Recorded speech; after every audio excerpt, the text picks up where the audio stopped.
ಚಲಿಸುವ ಆತ್ಮನಾಗಿ ನಮ್ಮ ಮಧ್ಯದಲ್ಲಿ ಇರುವ ನಮ್ಮ ದೇವರಿಗೆ ಮಹಿಮೆ ಉಂಟಾಗಲಿ. ದೇವರ ಆತ್ಮನು ನಮಗೆ ಈ ದಿನ ಕೊಟ್ಟಿರುವಂತಹ ಸಂದೇಶ, ಪವಿತ್ರ ಆತ್ಮನ ಚಲನೆ, ದ ಹೋಲಿ ಸ್ಪಿರಿಟ್ ಮೂವಿಂಗ್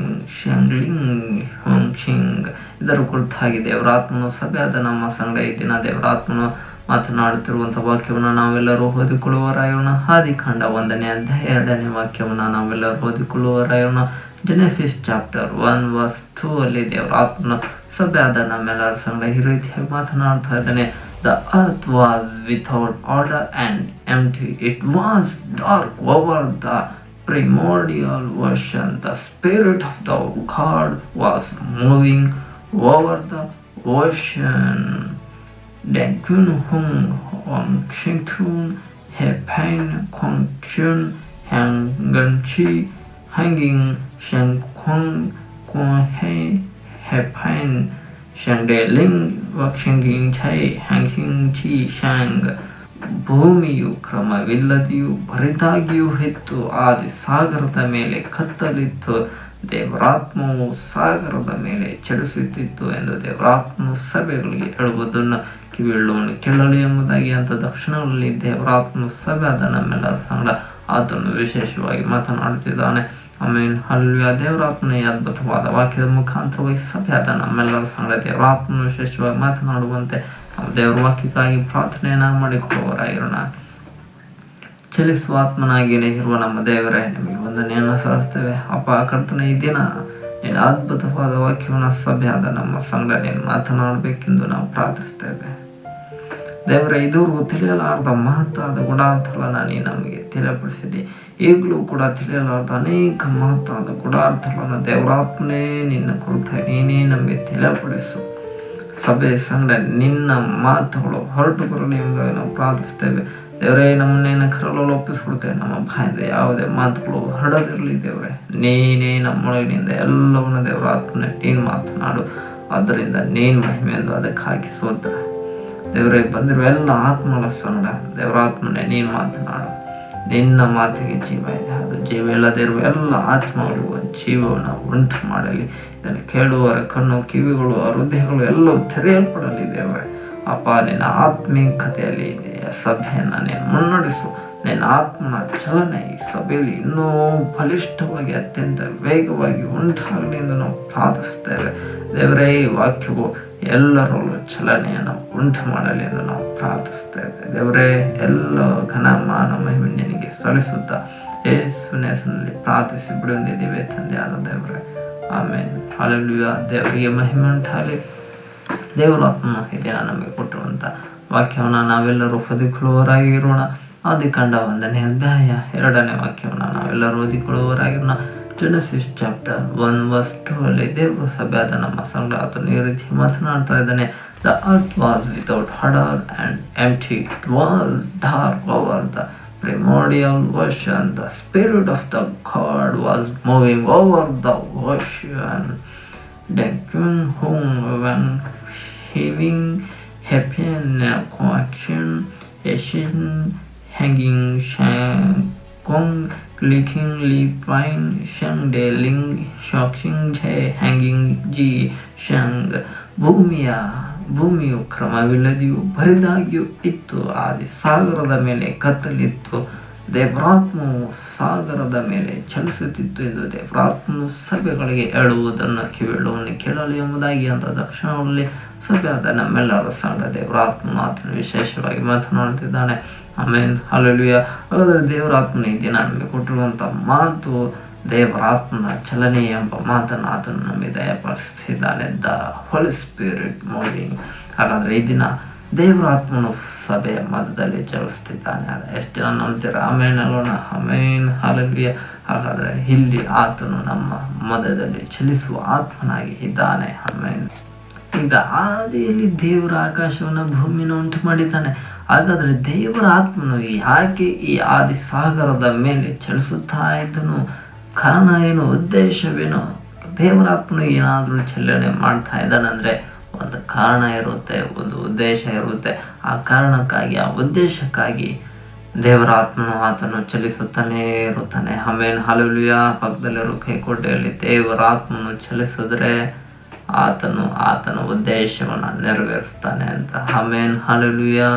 ಈ ದಿನ ಅದೇ ರೀತಿಯಾಗಿ ದೇವರಾತ್ಮನು ನಿಮ್ಮ ಮೇಲೆ ಕೂಡ ಆತನು ಚಲಿಸುವುದಾದರೆ ನಿಮ್ಮ ಮೇಲೂ ಕೂಡ ಆತನ ಉದ್ದೇಶ ಏನೋ ಇದ್ದೇ ಇದೆ. ಅದಕ್ಕೋಸ್ಕರ ದೇವರಾತ್ಮನು ನಿಮ್ಮ ಮಧ್ಯದಲ್ಲಿ ನಿಮ್ಮ ಮೇಲೆ ಆತನು ಚಲಿಸುತ್ತಾ ಇರ್ತಾನೆ.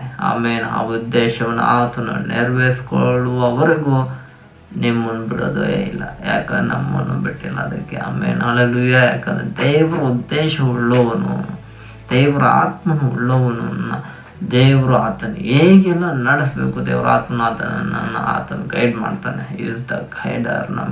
ಆತನು ನಮಗೆ ಮಾರ್ಗದರ್ಶಕನಾಗಿದ್ದಾನೆ ದೇವರಾತ್ಮನ. ಆಮೇಲೆ ಹಲ್ಲೆಲೂಯಾ. ಪಕ್ಕದಲ್ಲಿರೋ ಕೈಕೂಟಲ್ಲಿ ದೇವರಾತ್ಮನು ನಿಮಗೆ ಮಾರ್ಗದರ್ಶನವಾಗಿದ್ದಾನೆ ಅಂತ. ಆಮೇಲೆ hallelujah. Is holy spirit our guider. ಆಮೇಲೆ ಹಲ್ಲೆಲೂಯಾ. ದೇವರಾತ್ಮನು ನಮಗೆ ಮಾರ್ಗದರ್ಶಕನಾಗಿದ್ದಾನೆ. ನಾವು ಎಲ್ಲಿ ನಡಿಬೇಕು, ಎಲ್ಲಿ ನಡಿಬಾರ್ದು, ಹೇಗೆ ನಡಿಬೇಕು, ಹೇಗೆ ನಡಿಬಾರ್ದು, ಎಷ್ಟು ದೂರ ನಡಿಬೇಕು, ಎಷ್ಟು ದೂರ ನಡಿಬಾರ್ದು ಎಲ್ಲವನ್ನ ಆತನು ಡಿಸೈಡ್ ಮಾಡ್ತಾನೆ. ಆಮೇಲೆ ಹಲ್ಲೆಲೂಯಾ. ಎಲೆಯನ ಕಾಲದಲ್ಲಿ ಎಲೆಯನ್ನು ಕೂಡ ಒಂದು ಊರಿಗೆ ಹೋಗ್ಬೇಕಂತ ದೇವರಾತ್ಮನ ಹೇಳ್ತಾನೆ. ಆ ಊರಿಗೆ ಹೋಗ್ಬೇಕು. ಯಾಕೆಂದರೆ ದೇವರಾತ್ಮನ ಹೇಳಿದನು ಹೋಗ್ಬೇಕಂದ್ರೆ ಆ ಊರಿಗೆ ಹೋಗ್ಬೇಕಷ್ಟೆ. ದೇವರಾತ್ಮನ ಕೇಳುವವರಿಗೆ ಒಂದು ಊರಿಗೆ ಹೋಗ್ಬೇಡ ಅಂತನೂ ಕೂಡ ಹೇಳ್ತಾನೆ. ಆಮೇಲೆ ಹಲ್ಲೆಲೂಯಾ. ಪೌಲನು ಕೂಡ ಒಂದು ಊರಿಗೆ ಹೋಗ್ಬೇಕು ಅಂದ್ಕೊಂಡಿರ್ತಾನೆ. ಅವನ ಪಡೆಗೆ ಅವನು ಅಂದ್ಕೊಂಡಿರ್ತಾನೆ. ಆದರೆ ದೇವರಾತ್ಮನು ಹೋಗ್ಬೇಡ ಅಂತ ಹೇಳ್ತಾನೆ. ಹಂಗಾಗಿ ಹೋಗದೆ ಆತನು ನಿಲ್ಲುವವನಾಗಿರ್ತಾನೆ. ಆಮೇಲೆ ಹಲ್ಲೆಲೂಯಾ. ಹಾಗಾದರೆ ದೇವರ ಆತ್ಮನಿಗೆ ಗೊತ್ತು ಎಲ್ಲಿಗೆ ಹೋಗ್ಬೇಕು, ಎಲ್ಲಿಗೆ ಹೋಗ್ಬಾರ್ದು ಅನ್ನೋದು. ಮನುಷ್ಯ ಆದ ನಮಗೆ ನಮ್ಮ ಉದ್ದೇಶ, ನಮ್ಮ ಇಷ್ಟ, ಕೆಲವು ಬಾರಿ ಹೋಗ್ಬೇಕನ್ನೋದಿರುತ್ತೆ, ಕೆಲವು ಬಾರಿ ಹೋಗ್ಬಾರ್ದು ಅನ್ನೋದಿರುತ್ತೆ. ಅದು ದೇವರ ಆತ್ಮನ ಉದ್ದೇಶ ಯಾವಾಗ, ಹೇಗೆ ಕರೆಕ್ಟ್ ಟೈಮಿಗೆ ಹೋಗ್ಬೇಕು, ದೇವರಾತ್ಮನ ಕರ್ಕೊಂಡು ಹೋಗ್ತಾನೆ. ದೇವರಾತ್ಮನ ಎಲ್ಲಿಗೆ ಹೋಗ್ಬಾರ್ದು ಅಲ್ಲಿಗೆ ಹೋಗೋದು. ಹಾಗೆ ಕೂಡ ಆತನು ನಮ್ಮಲ್ಲಿದ್ದ ಕಾರ್ಯವನ್ನು ಮಾಡುವವನಾಗಿರ್ತಾನೆ. ಆಮೇಲೆ ಹಲ್ಲೆಲೂಯಾ. ಹಾಗಾದರೆ ದೇವರಾತ್ಮನು ಈ ದಿನ ನಮ್ಗೆ ಹೇಳ್ತಾ ಇರೋದು ದೇವರಾತ್ಮನ ಚಲನೆ. ಹಾಗಾದರೆ ಇವಾಗ ಓದಿಕೊಂಡಿರೋ ವಾಕ್ಯದಲ್ಲಿ ದೇವರಾತ್ಮನ ಹೇಳ್ತಾ ಇದ್ದಾನೆ. ಆಮೇಲೆ ಭೂಮಿಯು ಕ್ರಮವಿಲ್ಲದೆಯೂ ಬರಿದಾಗಿಯೂ ಇತ್ತು ಎಂಬುದಾಗಿ. ಹಾಗಾದರೆ ಭೂಮಿ ಕ್ರಮನೇ ಇಲ್ಲ ಮತ್ತು ಅದು ಬರಿದಾಗಿತ್ತು, ಅದರಲ್ಲಿ ಏನು ಸೃಷ್ಟಿಗಳೇ ಇಲ್ಲ. ಹಾಗಾದರೆ ಭೂಮಿ ಈಗ ಬರಿದಾದಂಥ ಭೂಮಿ ಅದು ತುಂಬಿ ಹೊರಸೂಸುವ ಹಾಗೆ ಕ್ರಮವಿಲ್ಲದೆ ಇರುವಂಥ ಭೂಮಿನ ಕ್ರಮಪಡಿಸೋದಕ್ಕೆ ಒಬ್ಬ ವ್ಯಕ್ತಿ ಬೇಕು, ಅದು ದೇವರಾತ್ಮ ಬೇಕು. ಆಮೇಲೆ ಹಲ್ಲೆಲೂಯಾ. ಅದನ್ನು ಕರಗಳನ್ನು ತಟ್ಟುತ್ತಾ ದೇವರನ್ನ ಮಹಿಮೆ ಪಡಿಸುವವರಾಗಿರೋಣ. ಯಾಕೆಂದರೆ ನಮಗೆ ದೇವರಾತ್ಮನ ಅವಶ್ಯಕತೆ ಬಹಳ ಇದೆ. ಆಮೇಲೆ ಹಲ್ಲೆಲೂಯಾ. ನಮ್ಮ ದೇವರು ತ್ರೈಕತ್ವವನ್ನು ಹೊಂದಿರುವ ದೇವರು. ಆಮೇಲೆ ಹಲ್ಲೆಲೂಯಾ. ಆತನ ಆರಂಭದಲ್ಲಿ ತಂದೆಯಾಗಿ ಯೆಹೋವನಾಗಿ ಕಾಣಿಸಿಕೊಳ್ಳುವವನಾಗಿದ್ದಾನೆ. ನಂತರ ಮಗನಾಗಿ ಯೇಸು ಕ್ರಿಸ್ತನಾಗಿ ಆತನು ಕಾಣಿಸಿಕೊಳ್ಳುವವನಾಗಿದ್ದಾನೆ. ಈಗ ಇರುವಂಥ ಕಾಲವೇ ಇದು ಪವಿತ್ರಾತ್ಮನ ಕಾಲವಾಗಿದೆ. ಆಮೇಲೆ ಹಲ್ಲೆಲೂಯಾ. ಆದ್ದರಿಂದ ನಾವು ಇನ್ನೂ ಬಹಳ ವಿಶೇಷವಾದವರು. ಆಮೇಲೆ ಹಲ್ಲೆಲೂಯಾ. ಪಕ್ಕದಲ್ಲಿರೋ ಕೈಕೋಟೆಯಲ್ಲಿ ನಾವು ವಿಶೇಷವಾದಂಥ ಕಾಲಘಟ್ಟದಲ್ಲಿದ್ದೇವೆ. ಅದು ಪವಿತ್ರಾತ್ಮನ ಕಾಲಘಟ್ಟದಲ್ಲಿದ್ದೇವೆ. ಆಮೇಲೆ hallelujah. This time is holy spirit time. ಆಮೇಲೆ ಹಾಗಾದರೆ ಈ ಪವಿತ್ರಾತ್ಮನ ಸಮಯದಲ್ಲಿ ನಾವು ಜೀವಿಸ್ತಿದ್ದೇವೆ ಅಂದರೆ ವೆರಿ ವೆರಿ ಗ್ರೇಟ್. ಯಾಕಂದರೆ ಪವಿತ್ರಾತ್ಮನ ಕಾಲಘಟ್ಟದಲ್ಲಿ ಅಬ್ರಾಹ್ಮನು ಜೀವಿಸಲಿಲ್ಲ, ಅವರ ಸಂತತಿಗಳು ಜೀವಿಸಲಿಲ್ಲ. ಅವರು ತಂದೆಯಾದ ಯೆಹೋವನ ಕಾಲಘಟ್ಟದಲ್ಲಿ ಜೀವಿಸಿದವರಾದರು. ಅವ್ರಿಗೆ ಅದೇ ವಿಶೇಷತೆ, ನಮಗಿದೆ ವಿಶೇಷತೆ. ಆಮೇಲೆ ಹಲ್ಲೆಲೂಯಾ. ಯಾಕಂದರೆ ಯಾವ ಕಾಲಘಟ್ಟದಲ್ಲಿ ಯಾರು ಭೂಮಿ ಮೇಲೋ ಜೀವದಿಂದ ಇರಬೇಕು ಅದು ತಂದೆಯ ಅನಾದಿ ಕಾಲದಲ್ಲಿ ಪ್ಲ್ಯಾನ್ ಮಾಡಿಬಿಟ್ಟಿದ್ದಾರೆ. ಆ ಪ್ಲ್ಯಾನ್ ಪ್ರಕಾರ ಅದಾಗಿದೆ. ಆಮೇಲೆ ಹಲ್ಲೆಲೂಯಾ. ಹಾಗಾದರೆ ಈಗ ತ್ರೈಕತ್ವದಲ್ಲಿ ದೇವರ ಮೂರನೇ ತ್ರೈಕತ್ವದಲ್ಲಿ ನಾವಿದ್ದೇವೆ. ಆಮೇಲೆ ಹಲ್ಲೆಲೂಯಾ. ಲೋಕದಲ್ಲೂ ಅನೇಕ ಸಭೆಗಳಲ್ಲೂ ಇನ್ನೂ ತಂದೆ ಮಗ ಪವಿತ್ರಾತ್ಮನ ನಂಬದೇ ಇರುವಂಥ ಸಭೆಗಳು ಎಷ್ಟು ಇದ್ದಾವೆ. ಕೆಲವರು ಯೆಹೋವನ ಮಾತ್ರನೇ ದೇವರನ್ನು ಅಂತ ನಂಬ್ತಾರೆ, ಇನ್ನು ಮಗನನ್ನು ನಂಬಲ್ಲ, ಪವಿತ್ರಾತ್ಮನನ್ನು ನಂಬಲ್ಲ ಅಂತ ಸಭೆಗಳು ಇದೆ.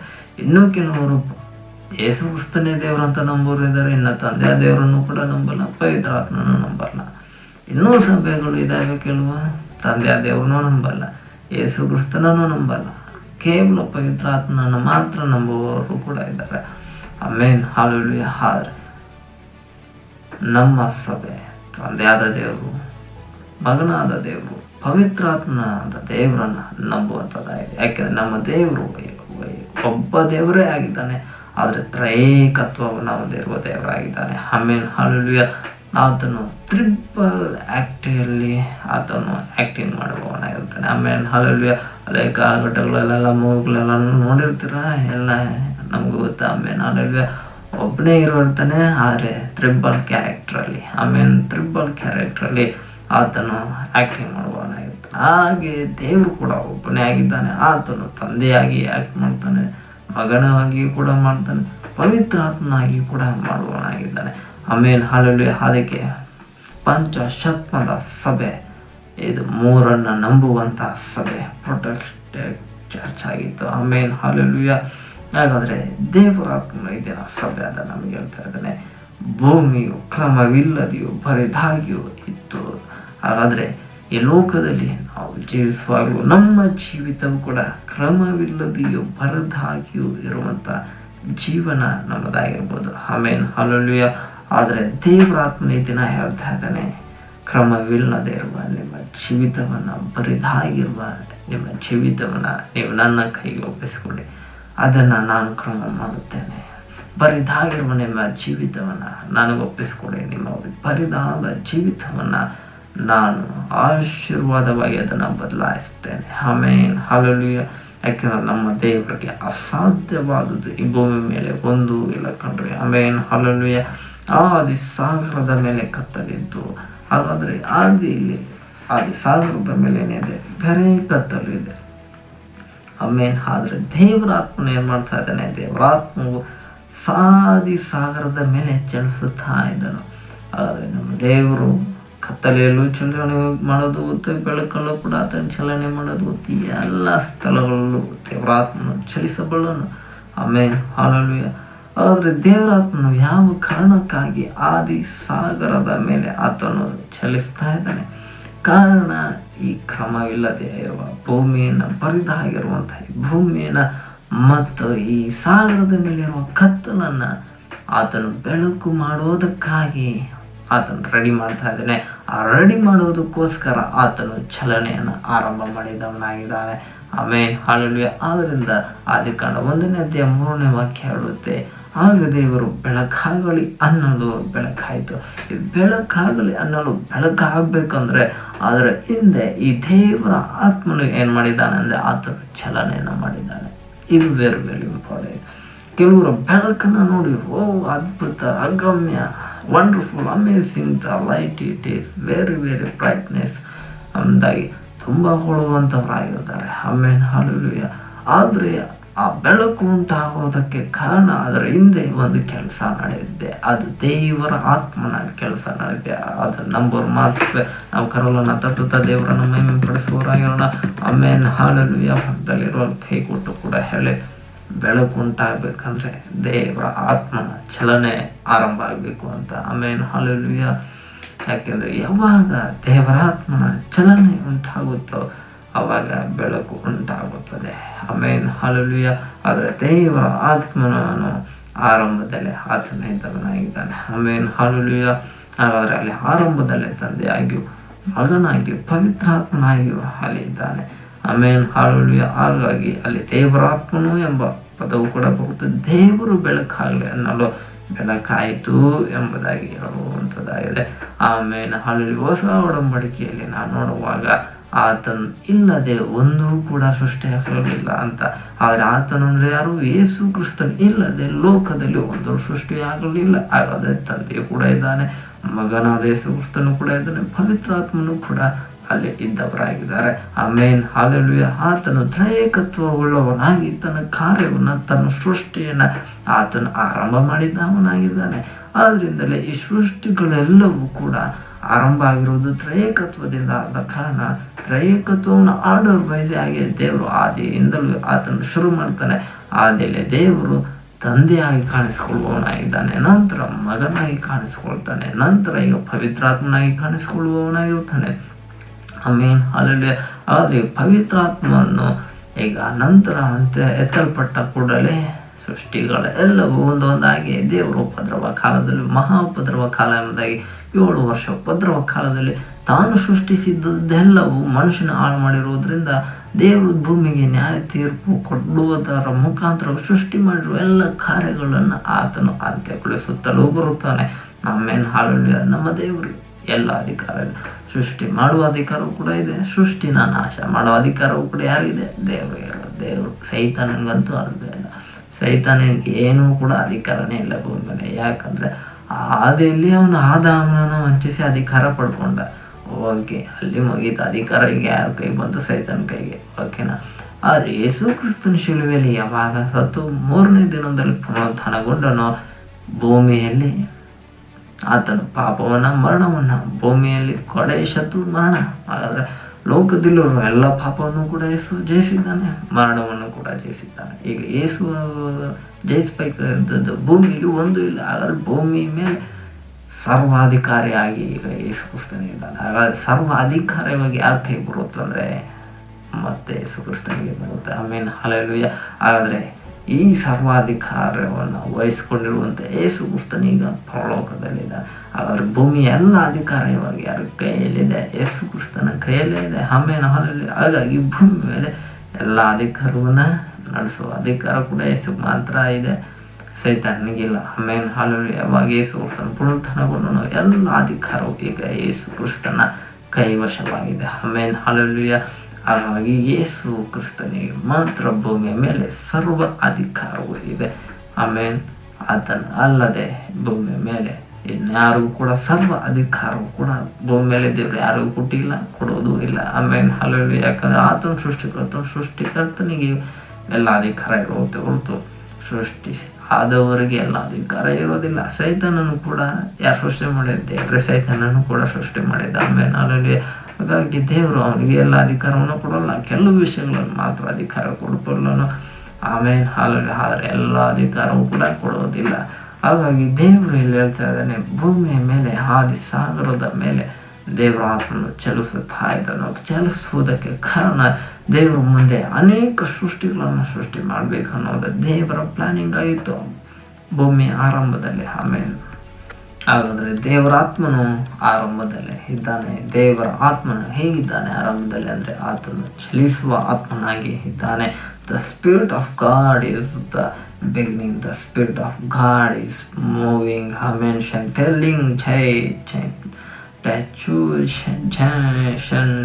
ಲಿಂಗ್ ಜೈ शकिंग आरंभ में पवित्र आत्मा है इस भूमि में. आमेन. पवित्र आत्मा कैसे है? गतिमान है.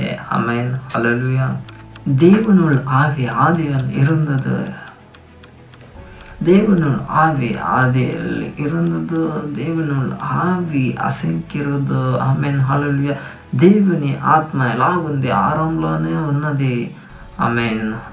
ఆవి ఏం చేస్తున్నది? ఆ దేవుని ఆత్మ అంటే అది కదులుతున్నది. ఆమెన్. హల్లెలూయా. ಹಾಗಾದರೆ ದೇವರ ಆತ್ಮ ಆದಿಯಲ್ಲೇ ಇದೆ. ದೇವರ ಆತ್ಮ ಹೇಗಿದೆ? ಅದು ಚಲಿಸುತ್ತಾ ಇದೆ. ಹಾಗಾದರೆ ಈ ಭೂಮಿಯಲ್ಲಿ ಚಲಿಸದೇ ಇರುವಂಥ ಅನೇಕ ವಿಷಯಗಳಿದೆ. ಆಮೇಲೆ ಬೆಟ್ಟಗಳು ಚಲಿಸ್ತಾ ಇದ್ದಾವ, ಎಲ್ಲ ಅವೆಲ್ಲೆಲ್ಲೋ ಇದ್ದಲ್ಲೇ ಇದ್ದಾವೆ. ಪರ್ವತಗಳು ಚಲಿಸ್ತಾ ಇದ್ದಾವೆ, ಅವು ಕೂಡ ಚಲಿಸದೆ ಹಾಗೇ ಇದೆ. ಹಾಗಾದರೆ ದೇವರ ಆತ್ಮನು ಕೆಲವು ವಿಷಯಗಳನ್ನು ಚಲಿಸದೆ ಇರುವಂಥವುಗಳನ್ನು ಚಲಿಸುವ ಹಾಗೆ ಆತನು ಮಾಡಲು ಶಕ್ತನಾಗಿದ್ದಾನೆ. ಕೆಲವು ಕಳ್ಳು ಬಂಡೆಗಳು ಚಲಿಸ್ತವೆ, ಅವು ಕಾಲ ಇಲ್ಲ, ಜೀವ ಇಲ್ಲ, ಇನ್ನೆಲ್ಲ ಚಲಿಸೋದಿಲ್ಲ, ಅವು ಇದ್ದಲ್ಲೇ ಇರ್ತವೆ. ಆಮೇಲೆ ಹಾಲೆಲೂಯಾ. ಅವು ಅಯ್ಯೋ ನೀನು ಮುಂದಕ್ಕೆ ಹೋಗು ಅಂದರೂ ಹೋಗೋದೇ ಇಲ್ಲ, ಅಲ್ಲೇ ಇರುತ್ತೆ. ಯಾಕಿಲ್ಲಿ ಅವು ಜೀವ ಇಲ್ಲದೆ ಇರುವಂಥದ್ದು ಯಾವುದು ಕೂಡ ಭೂಮಿ ಮೇಲೆ ಚಲಿಸೋಲ್ಲ. ಆದರೆ ಜೀವ ಇರುವಂಥವುಗಳು ಅವು ಚಲಿಸ್ತವೆ. ಆಮೇಲೆ ಹಾಲೆಲೂಯಾ. ಹಾಗಾದರೆ ದೇವರ ಆತ್ಮನು ಯಾರಲ್ಲಿ ಇರ್ತಾನೋ ಅವರು ಚಲಿಸುವ ಹಾಗೆ ದೇವರ ಆತ್ಮನು ಮಾಡುವವನಾಗಿದ್ದಾನೆ ಎಂದು ದೇವರ ಆತ್ಮ ಸಭೆಗಳಿಗೆ ಹೇಳುವುದನ್ನು ಕಿವಿಯುಳ್ಳವನು ಕೇಳಲಿ. ಅದು ನಂಬುವವರು ಮಾತನ್ನು ಕರಣ ತಟ್ಟುತ್ತಾ ದೇವರನ್ನು ಮಹಿಮೆ ಪಡಿಸುವವರಾಗಿರೋಣ. ಆಮೇಲೆ ಹಾಲೆಲೂಯಾ. ಅವರ ಲೋಕದಲ್ಲಿ ಎಲ್ಲರಲ್ಲೂ ದೇವರಾತ್ಮನಿದ್ದಾನ ಇಲ್ಲ. ಯಾಕಂದರೆ ಅನೇಕರು ದೇವರಾತ್ಮನ ವಿರುದ್ಧವಾಗಿ ನಡೆಯೋರು ಇರ್ತಾರೆ. ಕೆಲವರು ಮಾತ್ರ ದೇವರ ಆತ್ಮನನ್ನು ಹೊಂದಿಕೊಂಡು ದೇವರ ಆತ್ಮನು ಹೇಳುವಂಥ ವಿಷಯವನ್ನು ಕೇಳಿ ಅದರ ಪ್ರಕಾರ ನಡೆಯುವಂಥವ್ರು ಕೆಲವರು ಇದ್ದಾರೆ. ಆಮೇಲೆ ಹಾಲೆಲೂಯಾ. ಕೆಲವರು ರಕ್ಷಣೆ ಹೊಂದುವುದಕ್ಕಿಂತ ಮುಂಚೆ ಚಲನೆಯೇ ಮಾಡದೇ ಇರುವಂಥ ವ್ಯಕ್ತಿಗಳಾಗಿರ್ತಾರೆ. ಆದರೆ ದೇವರ ಆತ್ಮನ ಅಂಥವ್ರಲ್ಲಿ ನಾನು ಎಳೆದು ಬಂದರೆ ಅವರು ದುನಿಯಾದಲ್ಲಿ ಮುಂದೆ ಸಾಯೋವರೆಗೂ ಚಲಿಸ್ತಾನೇ ಇರಬೇಕು. ಆ ರೇಂಜಲ್ಲಿ ಅವ್ರನ್ನ ಉಪಯೋಗಿಸ್ತಾನೆ, ಆ ರೇಂಜಲ್ಲಿ ಅವರು ನಡೆಯುವಂತೆ ಮಾಡ್ತಾನೆ. ಅವ್ರನ್ನ ದೇವರ ಆತ್ಮನು ನಡೆಸುತ್ತಾನೆ ಇರ್ತಾನೆ. ಯಾಕಂದ್ರೆ ಅವರು ನಿಲ್ಲದೆ ಹಾಗೆ ಅವರನ್ನು ಓಡಿಸ್ತಾನೆ ಇರ್ತಾನೆ. ಯಾಕಂದ್ರೆ ದೇವರ ಆತ್ಮನ ಕೆಲಸನೇ ಓಡಿಸೋದು, ಅವರೇ ಆತ್ಮನ ಕೆಲಸ ಏನು ಚಲಿಸುವುದು. ಮೂವಿಂಗ್ ದ ಸ್ಪಿರಿಟ್, ಆತನು ಚಲಿಸುವ ಆತ್ಮನಾಗಿದ್ದಾನೆ. ಆಮೇಲೆ ಈ ರೀತಿಯಾಗಿ ನಿಮ್ಮ ಜೀವನ ಚಲಿಸುತ್ತಲೇ ಇರಬೇಕು. ಅದು ದೇವರಿಂದ ನಿಮಗೆ ಆಶೀರ್ವಾದವನ್ನು ಉಂಟು ಮಾಡುವಂಥದ್ದಾಗಿದೆ. ಆಮೇಲೆ ಹಾಳು ಇನ್ನೂ ಕೆಲವರಿದ್ದಾರೆ ದೇವರ ಆತ್ಮನನ್ನು ಹೊಂದಿಕೊಂಡು ಆರಂಭದಲ್ಲಿ ಚಲಿಸ್ಬಿಡ್ತಾರೆ, ಅಂತ್ಯದಲ್ಲಿ ನೋಡ್ತಾರೆ ಅವ್ರ ಚಲನೆನೇ ಇರೋಲ್ಲ, ಗಾಡಿ ಎಲ್ಲ ಸ್ಟಾಪ್ ಆಗಿ ಹೋಗ್ಬಿಟ್ಟಿರುತ್ತೆ. ಆಮೇಲೆ ಆರಂಭದಲ್ಲಿ ಪೆಟ್ರೋಲ್ ಎಲ್ಲ ಓಡಿಸಿರ್ತಾರೆ, ಅದು ಪೆಟ್ರೋಲ್ ಹಾಕ್ಸಿ ಫುಲ್ ಟ್ಯಾಂಕಿ ಓಡಿಸಿದ್ರು ಎಷ್ಟು ಕಿಲೋಮೀಟ್ರ್ ಓಡಬೇಕು ಅಷ್ಟು ಕಿಲೋಮೀಟ್ರ್ ಓಡುತ್ತೆ, ಆಮೇಲೆ ನಿಂತು ಹೋಗುತ್ತೆ. ಆದರೆ ದೇವರ ಆತ್ಮನು ಎಷ್ಟು ಕಿಲೋಮೀಟ್ರ್ ಲೆಕ್ಕನೇ ಇಲ್ಲ. ದೇವರ ಆತ್ಮನ ಉದ್ದೇಶ ಎಲ್ಲಿವರೆಗೂ ಇದ್ದೇ ಇರುತ್ತೋ ಆ ಮನುಷ್ಯನು, ಆ ವ್ಯಕ್ತಿಗಳು, ಆ ಬ್ರದರ್ ಸಿಸ್ಟರ್ ಅಂಥವ್ರ ಕುಟುಂಬಗಳನ್ನು ದೇವರ ಆತ್ಮ ಚಲಿಸುವ ಹಾಗೆ ಮಾಡ್ತಾನೆ ಇರ್ತಾನೆ. ಆಮೇಲೆ ಹಾಲೆಲೂಯ. ಈ ಲೋಕದಲ್ಲಿ ದೇವರ ಆತ್ಮನ ಚಲಿಸುವ ಹಾಗೆ ಅನೇಕರನ್ನು ಈ ಲೋಕದಾದಂತೆ ಉಪಯೋಗಿಸ್ತಾನೆ ಇರ್ತಾನೆ. ಆಮೇಲೆ ಹಾಲೆಲೂಯ. ಇನ್ನೂ ಕೂಡ ಆತನಿಗೆ ಇನ್ನೂ ಅಧಿಕವಾದ ವ್ಯಕ್ತಿಗಳು ಬೇಕಂದರೆ ಬೇಕೇ ಬೇಕಾಗಿದೆ. ಯಾಕಂದರೆ ದೇವರ ಆತ್ಮನು ಏನಾನ ಕೆಲಸ ಮಾಡಬೇಕಂದ್ರೆ ಆತನು ಯಾರಾದ ವ್ಯಕ್ತಿಗಳನ್ನು ಉಪಯೋಗಿಸ್ತಾನೆ. ಆಮೇಲೆ ಹಾಲೆಲೂಯ. ಕೆಲವರ ಜೀವಿತದಲ್ಲಿ, ನಿಮ್ಮ ಜೀವಿತದಲ್ಲಿ ಯಾವ ವಿಷಯದಲ್ಲಿ ನೀವು ಇದುವರೆಗೂ ಚಾಲನೆ ಅದು ಒಂದು ವಿಷಯದಲ್ಲಿ ನನಗೆ ಬಿಡುಗಡೆ ಬೇಕು ಎಂಬುದಾಗಿ ಅನೇಕ ದಿನಗಳಿಂದ ನೀವು ಪ್ರಾರ್ಥನೆ ಮಾಡ್ತಾ ಇರ್ಬೋದು. ಆದರೆ ದೇವರ ಆತ್ಮನ ಬಳಿಯಲ್ಲಿ ಈ ದಿನ ನೀವು ಪ್ರಾರ್ಥನೆ ಮಾಡಬೇಕು. ದೇವರ ಆತ್ಮನೇ, ಈ ನನ್ನ ವಿಷಯದಲ್ಲಿ ನೀನು ನಮ್ಮ ಮುಂದಾಗಿ ನೀನು ಚಲಿಸು ದೇವರ, ಈ ವಿಷಯದಲ್ಲಿ ದೇವರ ಆತ್ಮನೇ ನೀನು ಚಲಿಸುವುದಾದರೆ ಅದು ಮುಂದಕ್ಕೆ ಸಾಗುವಂಥದ್ದಾಗಿದೆ ಎಂಬುದಾಗಿ ನೀವು ಪ್ರಾರ್ಥನೆ ಮಾಡಿ ದೇವರ ಆತ್ಮನ ಬಳಿಯಲ್ಲಿ ಈ ದಿನ ನೀವು ಕೇಳ್ಕೊಳ್ಳುವಂಥ ಉದ್ದೇಶಕ್ಕಾಗಿ ಆತನ ದೇವರ ಆತ್ಮನೇ ನನ್ನ ಮುಂದಾಗಿ ಈ ವಿಷಯದಲ್ಲಿ ನೀನು ಚಲಿಸು ಎಂದು ನೀವು ಪ್ರಾರ್ಥನೆ ಮಾಡಿ.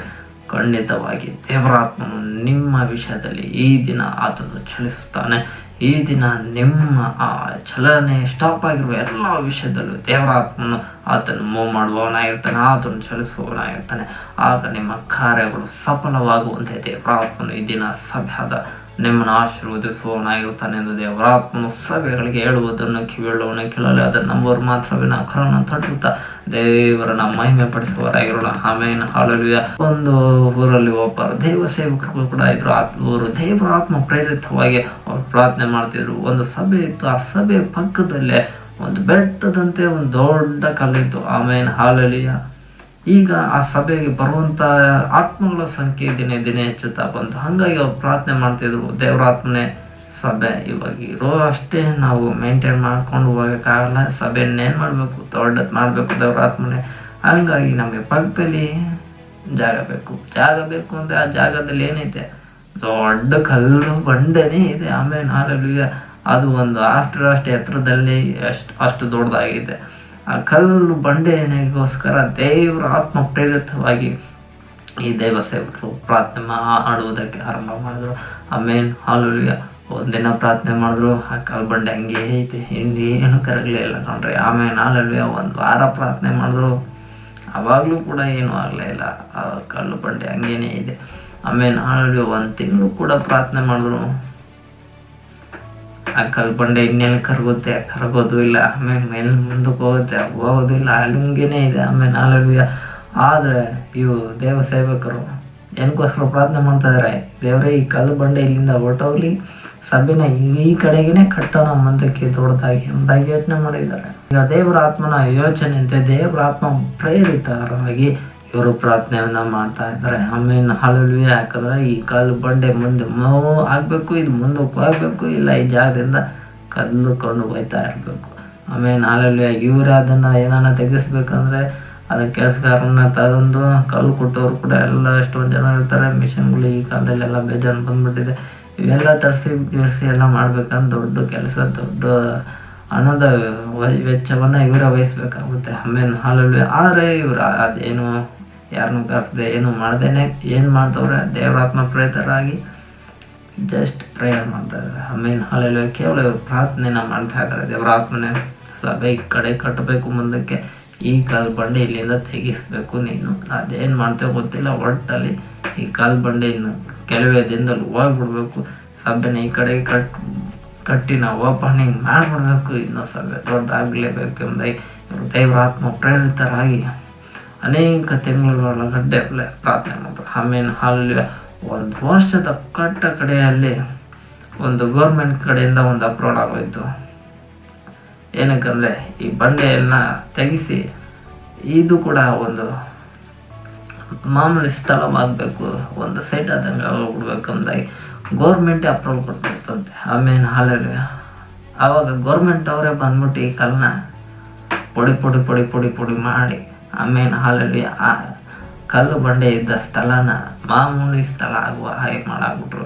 ಆಮೇಲೆ ಹಾಲಲ್ಲಿ ಆವಾಗ ಈ ದೇವ್ರ ಸೇವಕರು ದೇವ್ರ ಹತ್ರ ಬಂದು ಪ್ರಾರ್ಥನೆ ಮಾಡಿದ್ರು. ದೇವ್ರೇ, ನಾವು ನಿನ್ನಲ್ಲಿ ಪ್ರಾರ್ಥನೆ ಮಾಡಿದ್ವಿ, ಆ ಪ್ರಾರ್ಥನೆಗೆ ನೀನು ಪ್ರತಿಫಲವಾಗಿ ಈ ದಿನ ಕಲ್ಲು ಬಂಡೆ ತಾನಾಗೇ ಹೋಗುವಂತೆ ನೀನು ಆಶೀರ್ವಾದ ಮಾಡಿಬಿಟ್ಟೆ ದೇವ್ರೆ, ಅದಕ್ಕಾಗಿ ನಿನಗೆ ಸ್ತೋತ್ರ ಅಂತ ದೇವರವ್ರ ಸಭೆಯಲ್ಲಿ ಆ ದೇವ ಸೇವಕರೇ ಒಂದು ಸಾಕ್ಷಿ ಹೇಳುವಂತೆ, ಸಾಕ್ಷಿಯಾಗಿ ನಿಲ್ಲುವಂತೆ ದೇವರ ಆತ್ಮನ ಪ್ರೇರಿತವಾಗಿ ಮಾಡುವ ಪ್ರಾರ್ಥನೆ ಅದು ನಿಮ್ಮನ್ನು ಸಾಕ್ಷಿಯಾಗಿ ನಿಲ್ಲಿಸುವಂಥದ್ದಾಗಿದೆ ಎಂದು ದೇವರ ಆತ್ಮ ಸಭೆಗಳಿಗೆ ಹೇಳುವುದನ್ನು ಕಿವಿಯೊಳಗೆ ಕೇಳಲು ಅದನ್ನು ನಂಬರ್ ಮಾತ್ರ ನಾವು ಕರೆತಾಡುತ್ತಾ ದೇವರನ್ನು ಮಹಿಮೆ ಪಡಿಸುವವರಾಗಿರೋಣ. ಆಮೇಲೆ ಹಾಲಲ್ಲಿ ಆದರೆ ಇವರು ಮಾಡಿದ್ದೇನೋ ಏನು ಹಣ ಕೊಟ್ಟು ಏನು ಕೂಡ ಅದನ್ನು ತೆಗೆಸಲಿಲ್ಲ. ಇವರು ಜಸ್ಟ್ ಕೇವಲ ಇವರು ಪ್ರಾರ್ಥನೆ ಮಾಡ್ತಿದ್ರು ದೇವರಾತ್ಮ ಪ್ರೇರಿತರಾಗಿ. ಆಮೇಲೆ ಹಾಲುಲ್ಯ ಆ ಕಳ್ಕೊಂಡೆ ದೇವರಾತ್ಮನೇ ನೀನು ತೆಗೆಸಿ ಎಂಬುದಾಗಿ. ಆಮೇಲೆ ಹಾಲುಲ್ಯ ಅದರಂತೆ ದೇವರಾತ್ಮನೇ ಏನು ಮಾಡ್ಬಿಟ್ಟ, ಆ ಕಲ್ಲನ್ನು ತೆಗೆಸುವಂತೆ ಅನ್ಯರಿಂದಲೇ ಆ ಕಲ್ಲನ್ನು ತೆಗೆಸುವಂತೆ ದೇವರಾತ್ಮನ ಕಾರ್ಯವನ್ನು ಮಾಡಿದ್ನು. ನಂತರ ಇವರು ಆ ಸ್ಥಳವನ್ನೇ ಕೊಂಡುಕೊಂಡು ಆ ಸ್ಥಳದಲ್ಲೇ ಇವರು ಸಭೆಯನ್ನು ವಿಸ್ತರಿಸುವ ಹಾಗೆ ದೊಡ್ಡದಾಗಿ ಇನ್ನೂ ಕಟ್ಟಿ ಇನ್ನೂ ಆ ಆಲಯದಲ್ಲಿ ಅನೇಕ ಆತ್ಮಗಳು ಬಂದು ಮತ್ತೆ ಇನ್ನೂ ಹೆಚ್ಚಿನ ಆತ್ಮಗಳೊಟ್ಟಿಗೆ ಆರಾಧನೆ ಮಾಡುವುದಕ್ಕೂ ಪ್ರಾರ್ಥನೆ ಮಾಡುವುದಕ್ಕೂ ದೇವರು ಈ ದೇವ ಸೇವಕರನ್ನು ಆಶೀರ್ವಾದ ಮಾಡುವ ಕಾರಣ ಇದು ದೇವರ ಆತ್ಮನೇ ಕಾರಣನಾಗಿದ್ದಾನೆ. ಆಮೇಲೆ ಹಾಲಲ್ಲಿ ಅಸಾಧ್ಯವಾದ ಎಲ್ಲ ಸಂಗತಿಗಳನ್ನು ಸಾಧ್ಯಗೊಳಿಸುವ ದೇವರು ನಮಗೊಬ್ಬನಿದ್ದಾನೆ ಎಂಬುದನ್ನು ಸಭೆ ಜನರು ನೀವು ಮರಿಬಾರ್ದು. ಆಮೇಲೆ ಹಾಲಲ್ಲಿ ಯಾಕಂದರೆ ನಮ್ಮಿಂದ ಅದು ಅಸಾಧ್ಯ ಕಲ್ಪಂಡೆ ಹೋಗ್ಸೋದು. ಆಮೇಲೆ ಹಾಲಲ್ಲಿ ಅದೇ ದೇವರ ಆತ್ಮನಿಗೆ ನಾನು ಒಂದು ಮಾತು ಹೇಳ್ಬಿಟ್ರೆ ಮುಗೀತು. ಆಮೇಲೆ ಅದು ಫಿನಿಶ್ ಮಾಡೋರು ದೇವರ ಆತ್ಮನ ಮಾತ್ರ ಸುಮ್ಮನೆ ಇರಲ್ಲ. ಆಮೇಲೆ ಅಲ್ಲಲ್ವೇ ಕೆಲವರು ನೀವು ಪ್ರಾರ್ಥನೆ ಮಾಡಿ ಕೆಲವು ವಿಷಯದಲ್ಲಿ ಬಿಟ್ಬಿಟ್ಟಿರ್ತಾರೆ, ಅಯ್ಯೋ ಅದಿನ್ನ ಆಗಲ್ಲ ಬಿಡು ಅಂತ ಬಿಟ್ಬಿಟ್ಟಿರ್ತಾರೆ ಕೆಲವರು. ಆದರೆ ದೇವರ ಆತ್ಮನ ನಾವು ಯಾವತ್ತೂ ಒಂದು ದಿನ ಪ್ರಾರ್ಥನೆ ಮಾಡಿರೋದಕ್ಕೆ ಕೆಲವು ದಿನಗಳ ನಂತರದಲ್ಲಿ ದೇವರು ಉತ್ತರ ಕೊಟ್ಟಿರ್ತಾನೆ. ಆಮೇಲೆ ಹಾಲು ಅದನ್ನು ನಾವು ಫೈಂಡ್ ಔಟ್ ಮಾಡಿ ದೇವರಾತ್ಮನೇ ನಿನಗೆ ಸ್ತೋತ್ರಪ್ಪ, ನೀನು ಈ ವಿಷಯದಲ್ಲಿ ನಾವು ನಿನಗೋಸ್ಕರ ಪ್ರಾರ್ಥನೆ ಮಾಡ್ತಿದ್ವಿ, ಬಿಡುಗಡೆ ಬೇಕು ಎಂಬುದಾಗಿ ನಿನ್ನ ಬಳಿಯಲ್ಲಿ ಓಡಾಡಿದ್ವಿ, ಕಣ್ಣೀರಿಟ್ಟು ಪ್ರಾರ್ಥನೆ ಮಾಡಿದ್ವಿ. ಆ ಪ್ರಾರ್ಥನೆಗೆ ತಕ್ಕಂತೆ ನೀನು ಇವತ್ತು ಉತ್ತರ ಕೊಟ್ಟಿದ್ಯಾ ಎಂಬುದಾಗಿ ನಾವು ಸ್ತೋತ್ರವನ್ನೇ ಆಗಬೇಕು.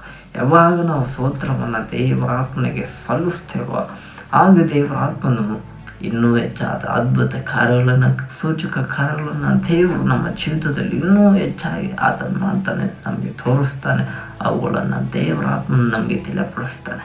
ಆಮೇಲೆ ಹಾಲಲ್ಲಿ ಯಾವಾಗ ನೀವು ಸ್ತೋತ್ರ ಅಯ್ಯೋ ನಾನು ಕಲ್ಬಂಡೆ ಇದ್ದಂಗೆ ಕೂತ್ಕೊಂಡ್ಬಿಡ್ತೀನಿ, ಕಲ್ಬಂಡೆ ಹೋದಂಗೆ ಹೋಗ್ಬಿಡ್ತೀನಿ ಅಂದ ಕೆಲವರು ಸಭೆಗೂ ಬರೋರು ಹೋಗೋರು ಕೂಡ ಎಷ್ಟು ಆತ್ಮಗಳು ಈ ಕಾಲದಲ್ಲೂ ಇದ್ದಾವೆ. ಆಮೇಲೆ ಹಾಲಲ್ಲಿ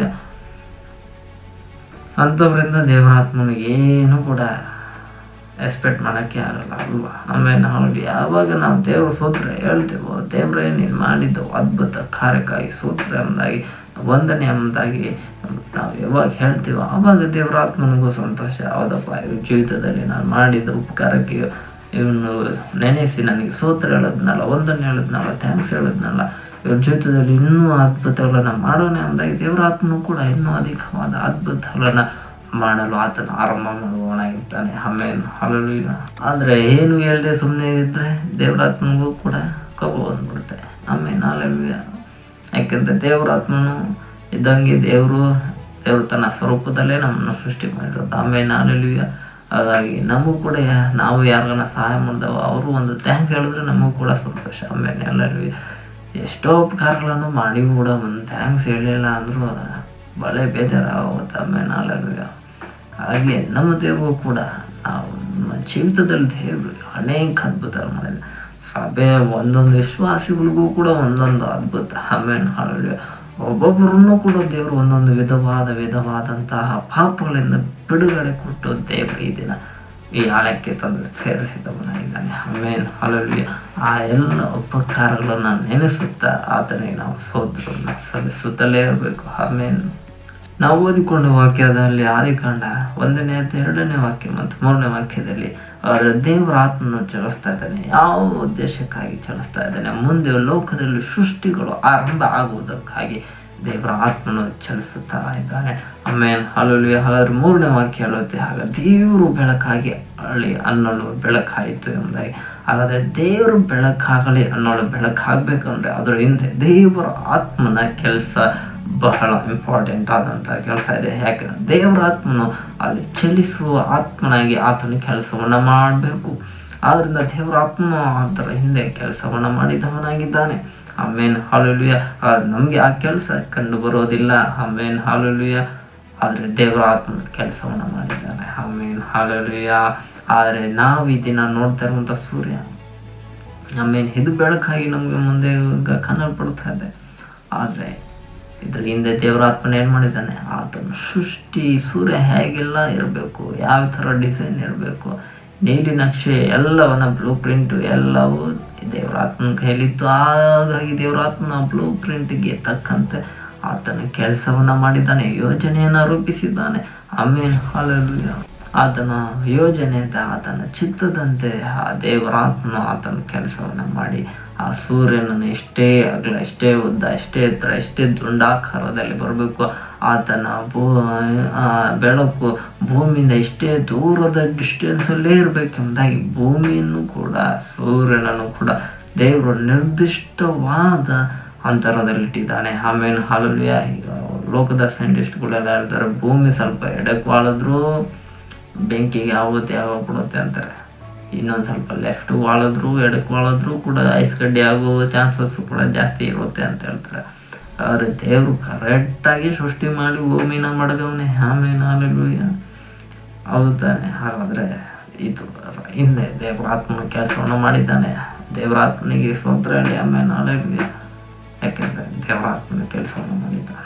ದೇವರ ಆತ್ಮನು ಸಂದಿಷ್ಟವಾದ ದಿಕ್ಕಿನಲ್ಲಿ ಹೇಗೆ ಭೂಮಿ ಕೂಡ ಇರಬೇಕು, ಹೇಗೆ ಬೆಳಕು ಆದ ಸೂರ್ಯನು ಇರಬೇಕು, ಹೇಗೆ ಚಂದ್ರನು ಇರಬೇಕು, ಎಲ್ಲವನ್ನೂ ಕೂಡ ಆತನು ಕೆಲಸವನ್ನು ಮಾಡಿದವನಾಗಿದ್ದಾನೆ.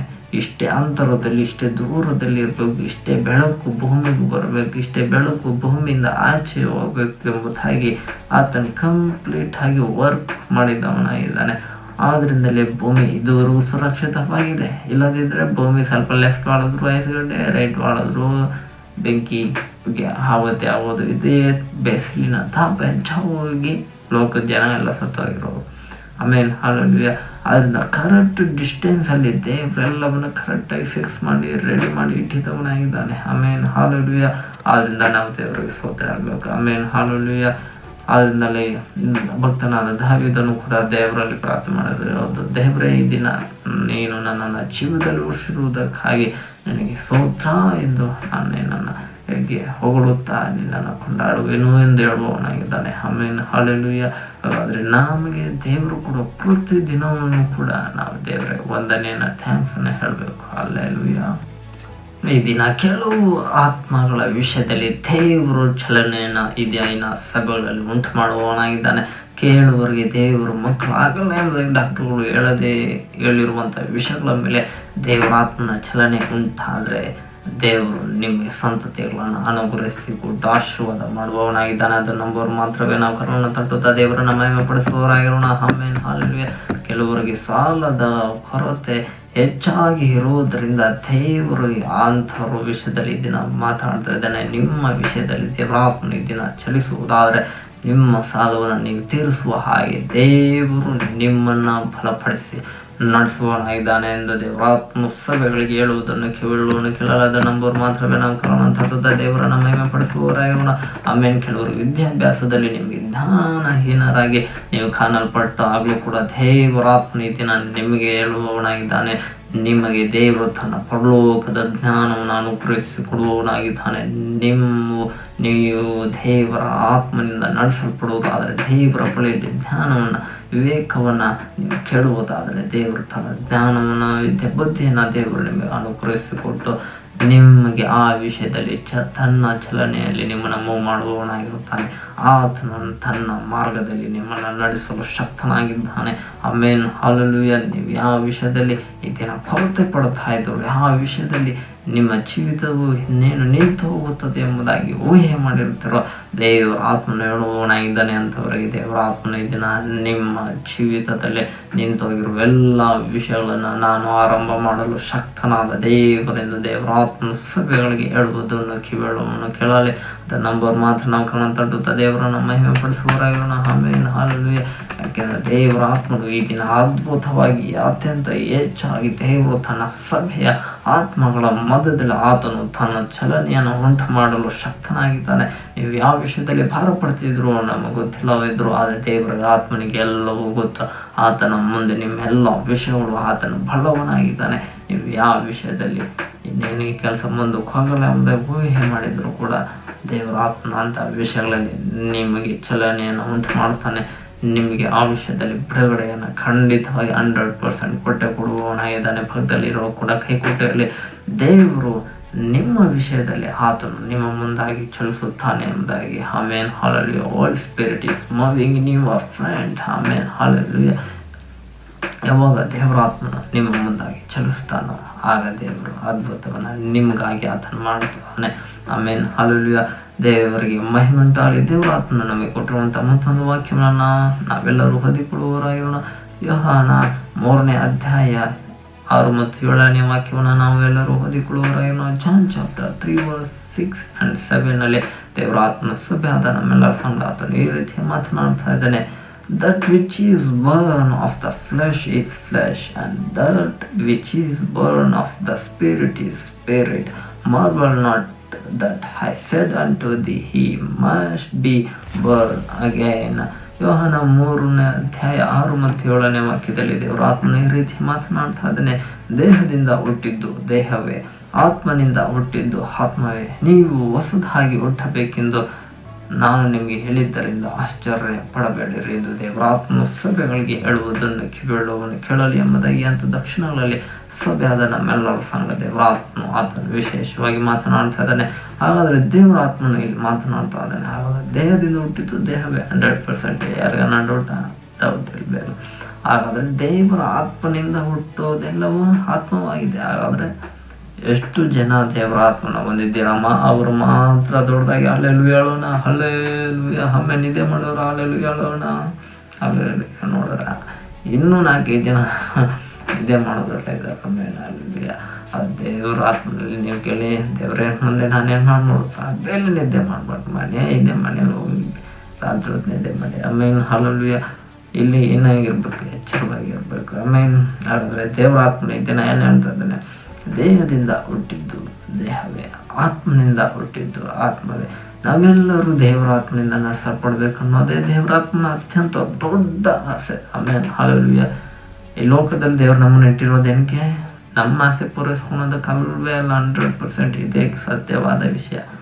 100% ನಾವು ದೇವರ ಆತ್ಮನ ಕೆಲಸವನ್ನು, ದೇವರ ಚಿತ್ತವನ್ನು ನೆರವೇರಿಸೋದಕ್ಕೆ ದೇವರೇ ನಮ್ಮನ್ನು ಉಳಿಸೋಣ. ಆಮೇಲೆ ಇದೇ ದೊಡ್ಡ ಹಿಸ್ಟ್ರಿ, ಇದೇ ನಿಜವಾದ ಸತ್ಯ. ಆಮೇಲೆ ಹಲ್ಲೆಲೂಯಾ. ಕೆಲವು ಲೋಕ ಜನ ಅನ್ಕೊಂಡ್ಬಿಟ್ಟಿರ್ತಾರೆ, ನಮಗೇನ ದೇವ್ರು ಕೊಟ್ಟಿರೋ ಒಂದು ಜೀವನ, ಚೆನ್ನಾಗಿ ತಿನ್ನೋಣ, ಉಣ್ಣೋಣ, ಪಾರ್ಟಿ ಮಾಡೋಣ,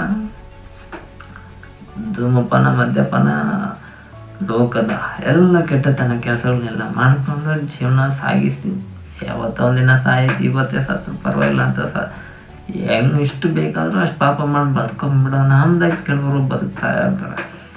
ಅದಕ್ಕಾಗಿ ದೇವರು ಮನುಷ್ಯನ ಲೋಕದಲ್ಲಿ ಬದುಕಬಿಟ್ಟಿಲ್ಲ, ಎಲ್ಲ ಮನುಷ್ಯರನ್ನ ದೇವರು ಬದುಕಿರಿಸಿರೋದು. ನೀವು ಪರಲೋಕ ರಾಜ್ಯವನ್ನು ಸೇರಬೇಕು ಅನ್ನೋದೇ ದೇವರ ಆಸೆ. ಆದ್ದರಿಂದ ನೀವು ದೇವರ ರಕ್ಷಣೆಗೆ ಬರಬೇಕು ಅನ್ನೋದೇ ದೇವರ ಅತ್ಯಂತ ದೊಡ್ಡ ಆಸೆ ಆಗಿದೆ. ಆಮೇಲೆ ಹಾಗಾದರೆ ರಕ್ಷಣೆ ಹೊಂದಿರೋರೇ ನಾವಿಲ್ಲೆಲ್ಲ ಸಭೆ ಬಂದಿರೋ. ಹಾಗಾದರೆ ರಕ್ಷಣೆ ಹೊಂದಿರೋರಲ್ಲಿ ದೇವರು ನೋಡುವಂಥ ಒಳ್ಳೆಯ ಗುಣಲಕ್ಷಣ ಏನಂದರೆ, ನೀವು ದೇಹದಿಂದ ನಡೆಸಲ್ಪಡುವವರಾಗಿರಬಾರ್ದು.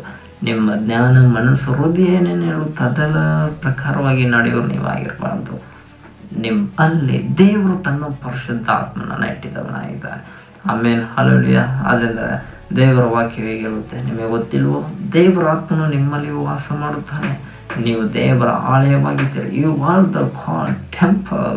Amen, hallelujah. ಹಾಗಾದರೆ ನೀವು ಏನಾಗಿದ್ರೆ ದೇವರ ಆಲಯ. ಹಾಗಾದರೆ ದೇವರು ಆಲಯದಲ್ಲಿ ಯಾರಿದ್ದಾರೆ? ದೇವರೇ ಇರ್ತಾನೆ. ಇನ್ನು ದೇವ್ರ ಸೈತಾನಕ್ಕೋಸ್ಕರ ಬಿಡೋದೇ ಇಲ್ಲ. ಆಮೇನ್ ದೋಸ್ತ, ನನ್ನ ಮಾತೇ ಇಲ್ಲ. ಆಮೇನ್. ಹಾಗಾದರೆ ನಿಮ್ಮಲ್ಲಿ ದೇವರ ಆತ್ಮನಿರುವುದಾದರೆ ನೀವು ಆತ್ಮನಿಂದಲೇ ನಡೆಸಲ್ಪಡಬೇಕು. ಮೈಂಡ್ ಏನು ಹೇಳುತ್ತೆ, ಹಾರ್ಟ್ ಏನು ಹೇಳುತ್ತೆ, ಮನಸ್ಸು ಏನು ಹೇಳುತ್ತೆ, ಹೃದಯ ಏನು ಹೇಳುತ್ತೆ, ಅದ್ರ ಪ್ರಕಾರವಾಗಿ ನೀವು ನಡೆಯೋರು ಆಗಿರಲೇಬಾರ್ದು. ನಿಮ್ಮನ್ನ ಕಂಪ್ಲೀಟ್ ಆಗಿ ಕಂಟ್ರೋಲ್ ಮಾಡುವಂಥ ಹೋಲಿ ಸ್ಪಿರಿಟ್, ಪವಿತ್ರ ಆತ್ಮನು ನಿಮ್ಮಲ್ಲಿ ವಾಸವಾಗಿರಬೇಕು. ಆಮೇನ್, ಹಲ್ಲೆಲೂಯಾ. ಆಗ ದೇವರ ಆತ್ಮನು ನಿಮ್ಮಲ್ಲೇ ಆತನ ಮಾತನಾಡ್ತಾನೆ, ಮಗನೇ ನೀನು ಇದು ಮಾಡು, ಮಗಳೇ ನೀನು ಇದು ಮಾಡು, ನೀನು ಇದು ಮಾಡಬೇಡ ಎಂಬುದಾಗಿ ಕೂಡ ಆತನು ಎಲ್ಲವನ್ನ ನಿಮಗೆ ಬೋಧಿಸುತ್ತಲೇ ಇರ್ತಾನೆ ಸರಿಯಾದ ಸಮಯಕ್ಕೆ. ಈಗ ನಾವು ಆತ್ಮನಿಂದ ಹುಟ್ಟಿದವರಾಗಿದ್ದೇವೆ ಅಂದ್ರೆ ಪವಿತ್ರ ಆತ್ಮನು ನಮ್ಮಲ್ಲಿದ್ದಾನೆ. ಆ ಪವಿತ್ರ ಆತ್ಮನು ನಮ್ಗೆ ಏನೇನು ಹೇಳ್ತಾ ಇರ್ತಾನೋ ಅದನ್ನೆಲ್ಲ ನಾವು ಮಾಡ್ಕೊತಾ ಹೋಗಬೇಕು. ಆಗ ನಾವು ಆತ್ಮನಿಂದ ನಡೆಸಲ್ಪಡುವ ವ್ಯಕ್ತಿಗಳಾಗಿ ಬದಲಾಗ್ತೇವೆ. ಇದು ದೇವರ ಆತ್ಮನು ಸಭೆಗಳಿಗೆ ಹೇಳುವುದನ್ನು ಕಿವಿಯುಳ್ಳವನು ಕೇಳಲಿ, ಅದರ ನಂಬರ್ ಮಾತ್ರ ನಾವು ಕಾಣ್ತಟ್ಟು ದೇವರನ್ನ ಮಹಿಮೆ ಪಡಿಸುವವರಾಗಿರೋಣ. ಆಮೇಲೆ ಪಕ್ಕದಲ್ಲಿರೋ ಕೈ ಕೊಟ್ಟು ಹೇಳಿ, ದೇಹದಲ್ಲಿ ನಡಿಬೇಡಿ, ಪವಿತ್ರ ಆತ್ಮನ ಏನು ಹೇಳ್ತಾನೋ ಅದರಂತೆ ನಡೆಯಿರಿ ಎಂದರೆ. ಆಮೇನ್, ಹಲ್ಲೆಲೂಯಾ. ಯಾಕೆಂದರೆ ನಮಗೆ ದೇವರು ತನ್ನ ಆತ್ಮನನ್ನು ಕೊಟ್ಟಿರುವುದು ನಾವು ಆತ್ಮನಲ್ಲಿ ನಡೆಯಬೇಕೆಂದು. ಆಮೇನ್, ಹಲ್ಲೆಲೂಯಾ. ಹಾಗಾದರೆ ದೇವರ ಆತ್ಮನಿಂದ ನಡೆಸಲ್ಪಡುವಂಥ ವ್ಯಕ್ತಿಯನ್ನ ದೇವರು ಯಾವುದಕ್ಕೆ ಸೂಚನೆಯಾಗಿ ಮಾತನಾಡ್ತಾ ಇದ್ದಾನೆ ಎಂಬುದಾಗಿ ಅದೇ ಯೋಹಾನ 3ನೇ ಅಧ್ಯಾಯ 8ನೇ ವಾಕ್ಯವು ಹೇಳುವಂಥದ್ದಾಗಿದೆ. ಜಾನ್ ಚಾಪ್ಟರ್ 3:8 ದೇವರು ಈ ರೀತಿಯ ಮಾತಾಡ್ತಾನೆ. The wind blows where it listens, thou hearest the sound thereof, but canst not tell then whence it cometh, whither it goeth. So is everyone that is born of the Spirit. 3ನೇ ಅಧ್ಯಾಯ 8ನೇ ವಾಕ್ಯದಲ್ಲಿ ದೇವರ ಆತ್ಮನು ಈ ರೀತಿ ಮಾತಾಡ್ತಾ ಇದ್ದಾನೆ. ಗಾಳಿಯು ಮನಸ್ಸು ಬಂದ ಕಡೆಗೆ ಬೀಸುತ್ತದೆ, ಅದರ ಸಪ್ಪಳವನ್ನು ಕೇಳುತ್ತಿ, ಆದರೆ ಅದು ಎಲ್ಲಿಂದ ಬರುತ್ತದೋ ಎಲ್ಲಿಗೆ ಹೋಗುತ್ತದೋ ನಿನಗೆ ತಿಳಿಯದು. ಆತ್ಮನಿಂದ ಹುಟ್ಟಿದವರೆಲ್ಲರೂ ಅದರಂತೆ ಅಂದನು ಎಂದು ದೇವರಾತ್ಮನು ಸಭೆಗಳಿಗೆ ಹೇಳುವುದನ್ನು ಕಿವಿಯುಳ್ಳವನು ಕೇಳಲಿ. ಆದರೆ ಆತ್ಮನಂತೆ ನಡೆಯುವವರು ಅದರಂತೆ ಅಂದ್ರೇನು?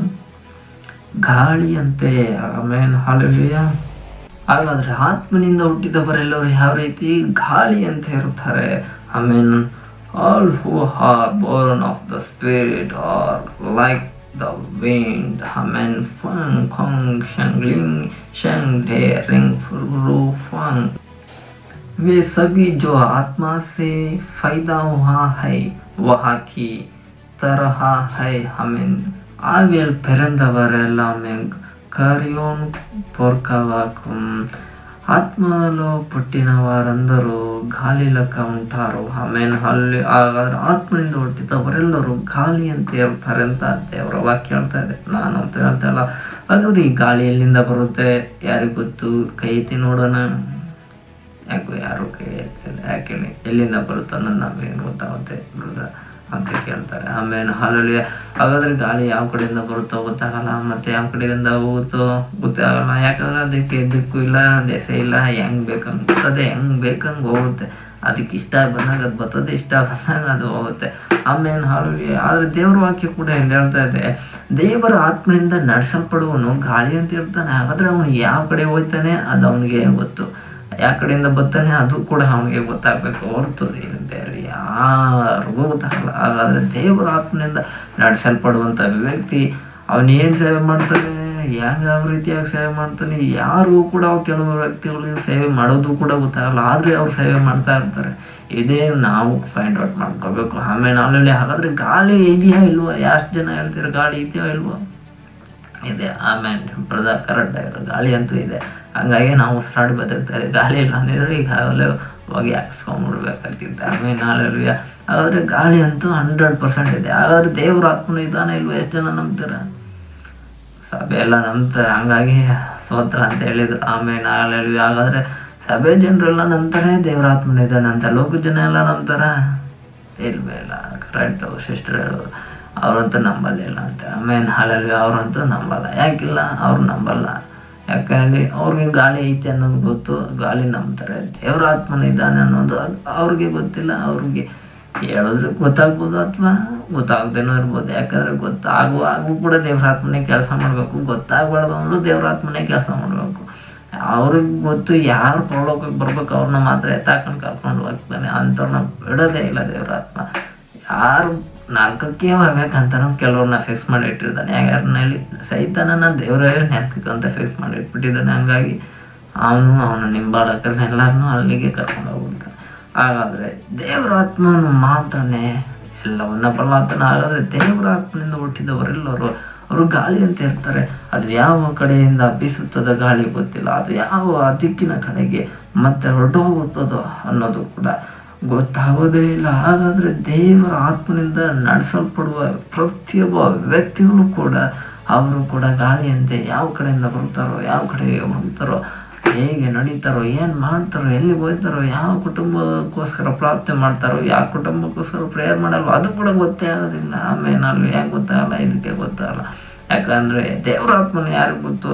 ಕೆಲವ್ರಿಗೆ ದೇವರ ಆತ್ಮನ ಒಂದು ಸಾಧ್ಯ ಯೇಸು ಕ್ರಿಸ್ತನ ಐಶ್ವರ್ಯವಂತ ವ್ಯಕ್ತಿ ಕುಟುಂಬಕ್ಕೂ ಕರ್ಕೊಂಡು ಹೋಗ್ಬೋದು, ಅಥವಾ ಬಡ ಸಮಾರ್ಯದ ಸ್ತ್ರೀ ಮನೆ ಕಡೆಗೂ ಕೂಡ ಕರ್ಕೊಂಡು ಹೋಗ್ಬೋದು. ದೇವರಾತ್ಮ ಎಲ್ಲಿ ಎಲ್ಲ ನಡೆಸುತ್ತ ಯೇಸು ಕ್ರಿಸ್ತನ ಅಲ್ಲೆಲ್ಲ ಯೇಸು ಕ್ರಿಸ್ತನ ನಡೆದ್ನು.